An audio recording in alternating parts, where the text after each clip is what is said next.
planning for my next guest. And I'm excited because it's a little bit of a challenge. So she's a vegetarian. She's also a new mom, like a brand new baby mom. So I feel like I want to make something that's like really, really nourishing and super, super yummy. So I'm going to go a little like Asian fusion, I think. I'm going to start with a miso mushroom broth with just some really beautiful fresh scallions in it. Super simple, but just like really, really, really nourishing. And then I'm going to do a crispy little like caramelized tofu in lettuce cups, kind of a take on, you know, like the lettuce cups with chicken, but without chicken. So I'm going to do caramelized tofu in lettuce cups. And then I'm going to do this delicious, it's like one of my favorite dishes. It's a Thai dish that's like a sauteed eggplant and red chili over rice. I'm going to do that, I think. I think that's going to be delicious. And I'm not sure if she's really drinking much because I think she's like breastfeeding and stuff. So I might have a little bit of wine. I think I'd have like some red wine just because it's going to be spicy and delicious. But I'll also have all kinds of fun like non-alcoholic seltzers and maybe some like non-alcoholic beers and there's some of these really fun like non-alcoholic cocktails and stuff. I think those are really fun. So we'll have a few of those on hand. So it's going to be just like lots of good veggies and protein and spice and deliciousness to nourish her in this phase in her life. And then for music, I'm feeling some womanhood vibes. I'm feeling some Minnie Riperton. I'm feeling a little Tracy Chapman. I'm feeling a little Lauryn Hill and a little like Kate Bush. That's where I'm going tonight. So my next guest is so lovely. She's just really delightful. She writes about the beautiful moments in between the big moments of life. And she is super smart and super kind and has a beautiful heart. And I can't wait for you guys to meet her. So let's dig in. Hello, everyone, and welcome to Eat My Words. I am so thrilled for today's conversation because I'm a fan. I'm such a fan of my guest today's work. She is a poet and author of the USA Today bestseller called Same. She is also a wife, a new mother to 2 girls, a friend, and a girl's girl to so many women who follow her on Instagram. One of the pieces that got me right in the heart was her poem, Women at a Restaurant. I instantly shared it with friends who are some of my favorite people to share a table with. And if it's okay, I would love to start and share it with all of you just so we can sort of set the scene. Women at a restaurant. There's a group of us, maybe 4, 5, 6. We slide into a booth or into our own chairs, pull ourselves close to the table. We open menus, scan them for drinks. Any starters, the waiter asks? And we say, please. We are eager for good food, so we order plenty. Savory, bready, anything that can be dipped in sauce. The drinks arrive, plates are placed on the table, and we scoot in closer, arms touching as we begin to eat. Someone asks a question, and we dive in. Listen closely as stories are told. Have you ever been made to feel that your life, just as it is not poetry? That your words are not art? That eating isn't beautiful? I'm here to tell you it is. That it is divine, that which happens among women as they sit around a table, as they enjoy food together, as they talk about all of the things that make up their lives. Oh, gets me every time. Hannah Rosenberg, welcome to Eat My Words. Thank you so much, Johanna. Oh my gosh, I loved hearing you read it. Oh yeah? I was a little nervous. All of a sudden I got like stage fright. No, you did amazing. I love it. Thank you. It's so funny because I think the reason that poem hit me so much was I really truly believe, and this, I mean, if anyone has listened to this podcast, they know this, that there's real like alchemy that happens when women who love each other sit across a table and share food and drinks. Absolutely. I mean, I feel like the same too. I write lots of poems, lots of poetry about it. I love friendship and womanhood and being women together and being girls together. I love eating and food and writing about it. And so all of the things. Yes. All of the things. We're very aligned. Well, first, thank you so much for being here during what I know is a really bonkers time. You have a newborn baby. I do. And you have a big girl baby. Yes. You have 2 babies. Yes. And you're balancing it all. And I know that this time is precious and this time is wacky and this time is like the Twilight Zone. So thank you for taking the time out to share this conversation with me. I feel feel very honored that you're taking this time out of this part of your life. It is a gift to me. It is really, truly, I love these conversations. As we just said, I love talking to other women. So yeah, to be able to take an hour out of my day to do this really brings me a lot of joy. So thank you for having me. Thank you for being here. I love your work. It's so funny. So yesterday I was prepping for this and I was rereading your book, and every like fifth poem, I would like screenshot it and take it and send it to a different friend. And I think I sold like 4 of your books yesterday just because people are like, wait, what is this? Who is this? I need more of this. But your work really, really resonates with me. And I think partially because of its simplicity in distilling down like the goodness in life, the good parts in between the hard parts. And I think that that's just really extraordinary. So thank you for your work. I would love to hear your story because your story is unique, I think, and I would love to sort of get into it. We can talk more about the work in a little bit, but I would love to know sort of how you got to where you are now. Where would you say your story began? Yes. So I was listening to your podcast this past week too, and I love how people say different things from like the origin of their story. But I would say childhood. And a lot of what I like to write about is kind of connecting to my childhood and connecting to that girl. So when I was growing up, I loved being creative. I loved theater. I loved writing. I loved writing creative stories. And as I grew, my parents were really supportive of that, which was wonderful. I think I was really lucky to not have parents who ever said, that's a nice hobby, but like kind of ignore it or make me focus on more serious things. When I said I wanted to be an actress, they were like, great. When I said I wanted to be a writer, great. Especially my mom really had the mindset, you can do anything that you want to do. You just have to, put your mind to it. She'd always say, you can do anything, you can't do everything, but anything that you want. And so I really grew up with that in mind, that I really wanted to be a creative person. I wanted to do something creative with my life. Senior year of high school, I took I was just taking the English literature class that we had in my high school, and we did a unit on poetry. And that was really when that kind of sparked for me that poetry actually is this really magical thing. It's not just this really like elusive academic type of writing that I think we all kind of get introduced to poetry as. Like it's something that we can't connect to. It's not something about our lives. I always had the thought that the less I understood it, the better it must be. Because, the more important it was. Right. The less it was about me, the more important. So but we did this unit. I really fell in love with writing it. And I have a really specific memory of like sitting in other classes in high school, like jotting poems down in the corner of my notebook. And then I kind of just moved on. I went to college. I would take poetry workshops when I could, but it wasn't something that I ever thought of like pursuing really as a career. I always thought, I'd love to be a writer. Maybe I'll write a novel, or maybe I'll write a memoir or something like that. And this was like a pipe dream. I didn't really know what I was going to do with it. But I took one course in college. I did a study abroad in college. I did semester at sea, where we like live on a boat for a semester and take classes. And I did a poetry workshop on that. I mean, that sounds dreamy. It was like writing poetry. How much more poetic can you get? I know. My roommate during that program, who's still one of my best friends today, she laughs because she was like, you would literally jolt up in the middle of the night and start like furiously writing in this notebook. and yeah, I just loved it. And the professor on that boat, I think it was the first time that I really felt like I kind of was like, maybe I could pursue poetry. Like maybe it is something that he made me feel like I was good at it, like I had a talent, like it was something that I could take seriously, which I am so grateful for. And so it kind of just sparked this thing in my mind, like maybe I could pursue this. So after college, I did apply to some like poetry MFA programs, just like a handful. Didn't get into any of them. I applied to grad school for also medical anthropology because I studied sociology in college. My uncle was a professor in this program, and I was like, I think you would really love it. It was in London. So I was like, great. This is another great option. Didn't get into any of the poetry programs, but got into this medical anthropology program. So I was like, okay, I'll do that and see where that takes me.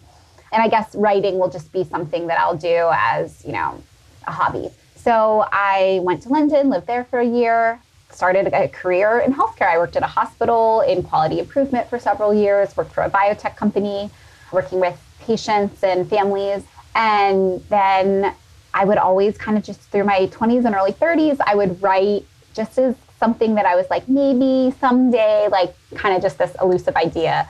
And then COVID hit, I just turned 33. In my early 30s, I was living with my boyfriend at the time, who I'm now married to. And our lives went from like everyone else, being really busy, never having any time at home, traveling. I traveled a lot for work. We had this really busy social life. We were going to weddings every week. It was like that period of life. Mm-hmm. And then overnight it became, there was nothing on our calendar. We were home all the time. We lived in this small apartment in Cambridge, Massachusetts. And I just found myself starting to write the type of poetry I write now, like prose poetry. And in my mind, the kind of tagline that I always had for myself is like, I'm writing to find the magic in the ordinary. So I love that you said it like that, like to try to, for myself, to really appreciate and find the good in life and use writing as a way to do that. And so I started writing kind of like every day. And I said, okay, maybe this will be my COVID project. Like I'll write and maybe I can get a poem published in a magazine or journal or something. And I started submitting, and like anyone who's done that, it's really hard to get anything published. It's like a lot of rejection. Yeah, I would just get a lot of like nice rejections from poetry journals and I think I was waiting, like a lot of us do, like I was waiting for someone to validate, like, you are good enough to share your writing. And then you weren't getting that, right? Because you were getting rejections. Oh, yeah, that's nobody. So and poetry, especially like any sort of writing, any sort of art, but for some reason, like poetry feels like, I was almost embarrassed to say that I like to do it and like to share it. I would share things with my husband and he would say like, oh, this is really good. You should share it. He's a very supportive person, which is amazing. But then I was like, oh, I don't know. Like, I'm not sure what to do with this. And so I was writing, getting rejections, but still loving to write. It was so good for my mental health. And then that summer I listened to a podcast where an artist talked about how she kind of built her craft by forcing herself to share something once a week with her community. And so regardless of if she felt like it was good or finished or whatever, every Monday, because Mondays were like the boring day of the week, she would share this piece of art that she was working on. And for some reason that like really influenced me. It like struck a chord. And so I told Nikhil, I said, for a year, I'm going to start an account. And for a year, I'm going to share one poem a week. And like same, I was like, I'm going to share it on Mondays.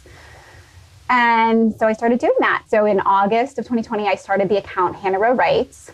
I had this Instagram account that I had like been doing a blog on before, and that had not really gone anywhere. I kind of like grown a little bored of doing that. And so I said, okay, I'm going to do this.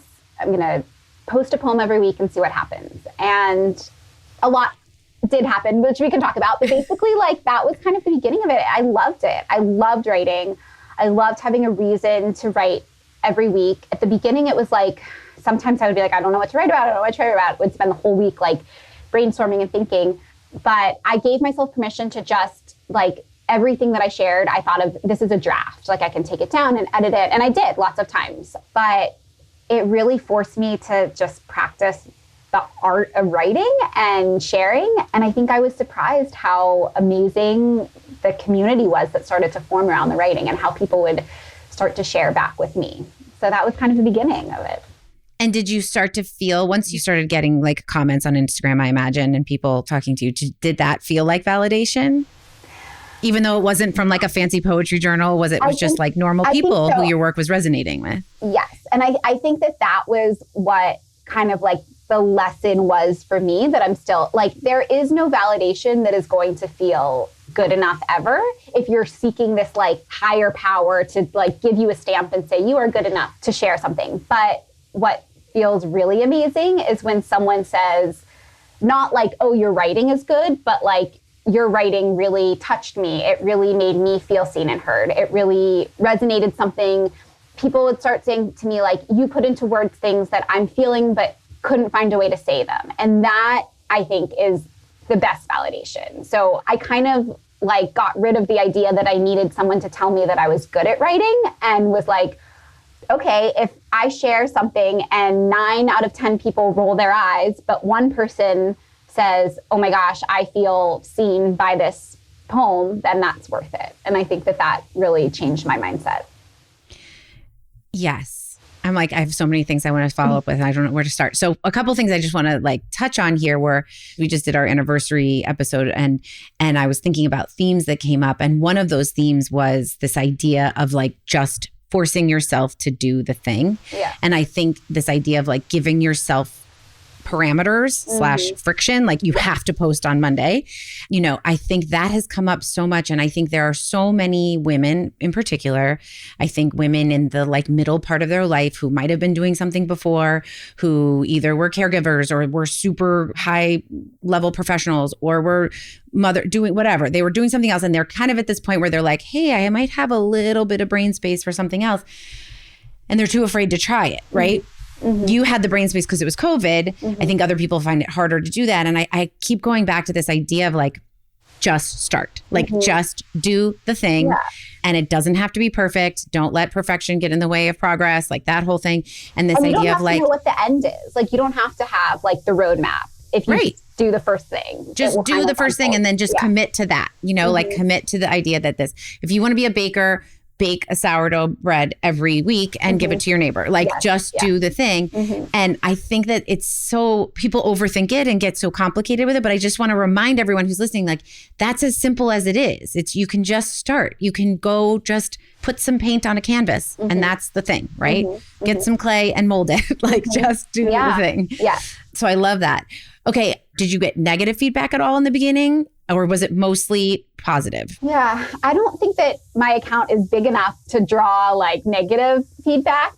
So I always say like the internet can be a really scary, horrible place. And it can be like a very supportive, wonderful place. And knock on wood, like I'm lucky enough so far to have my page be like a wonderful, supportive You still live in the nice neighborhood. I still live in it, yes. And not even just to me, like I've seen, and this like makes me tear up thinking about it, like people will post vulnerable comment or will share something that they're going through and like 10 people will like respond with support. And so in that way, I'm like, oh my gosh, this is like a community and it's so beautiful. And the only thing that I'm doing is sharing my words and then other people are sharing theirs too. So yeah. So I think sometimes when I've shared things that feel political, I get messages and comments and I'm like, okay, this is my thoughts. These are my beliefs. And like, you are free to read or not. Like I'm not telling you what to believe, but that's the only time that I've gotten kind of like trollish comments so far. Got it. So far, knock on wood. Okay. So you start this page, you start getting all this positive feedback. It shifts your mind because you're like, sort of like, okay, I don't need this like higher poetry power to tell me that I'm good. Yes. My work is resonating. And then what happens next? Yeah. So like the highlight reel version, and then we can talk about the highlight, is I love writing. I love sharing. I find that, at the beginning of writing, it really takes me like a week to put something together. And then like anything, the more I do it, the more it becomes ingrained in my daily life.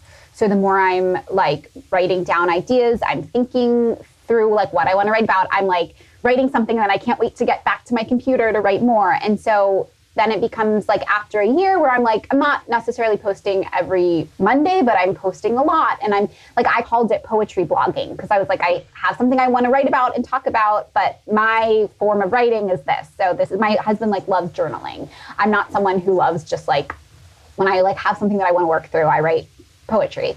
And so then I had, this idea like, okay, maybe I could publish a poetry book. Maybe this could be something, but I had absolutely no idea how to do that. Like, as I said, I worked in healthcare. I didn't have a community of other writers that I knew. There's not a whole lot online about like how to get, like, it's basically like find an agent. Didn't know how to do that. So I was trying to find an agent, again, was getting a lot of like rejections, people being like, I don't work with poetry. And I was like, well, just look at my poetry. Like, it's not like, I don't know. You might want to work with mine. So basically this was like 2020 to 2023. This was kind of all happening. I was writing, loving writing. And you were submitting work to publishing houses or just trying to find an agent at that point? Just trying to find an agent. Because I learned that you have to have an agent to get anything published. So this was like in my mind that I had to find an agent. But I also like didn't know. I was like, okay, there's agents that represent poetry, and then there's agents that represent like women in memoirs. Like they're looking for that. And I was like, well, my poetry is kind of, I don't know. So I was having a really hard time figuring out what to do. Didn't have a lot of advice because I didn't know who to ask. I remember at one point I was like on a walk with my husband. We did this during COVID. Obviously we didn't have kids yet because I have really young kids, but we were living in Cambridge, Massachusetts. We did a road trip where we lived in Austin, Texas for a few months. Then we went to Raleigh, North Carolina, and we were just trying to like escape winter and work remote. Obviously we're working remotely. And I remember being in Raleigh, this must have been like the spring of 2021, and we were going on a walk. And I was like, well, maybe I'm never going to have this dream of writing a book happen. Like, I don't know. And I remember him being like, well, would you still write even if you knew it was never going to happen? And like my honest answer was yes, because it improved my life so much to be able to write. Like I just felt like this was my purpose, not necessarily my purpose to share, but like I had found the thing that fed my soul and that seemed to really like provide something for the world. And so I remember being like, yes, I would. Like, I honestly, and there had been so many other things I had done before where the answer would have been like, no. Like, it was like a means to an end kind of. But this felt like, yes, I would just keep writing. Even if I knew there was never going to be a book, I was never going to be an author, I would keep doing this. So that was kind of like, I was in that mindset a little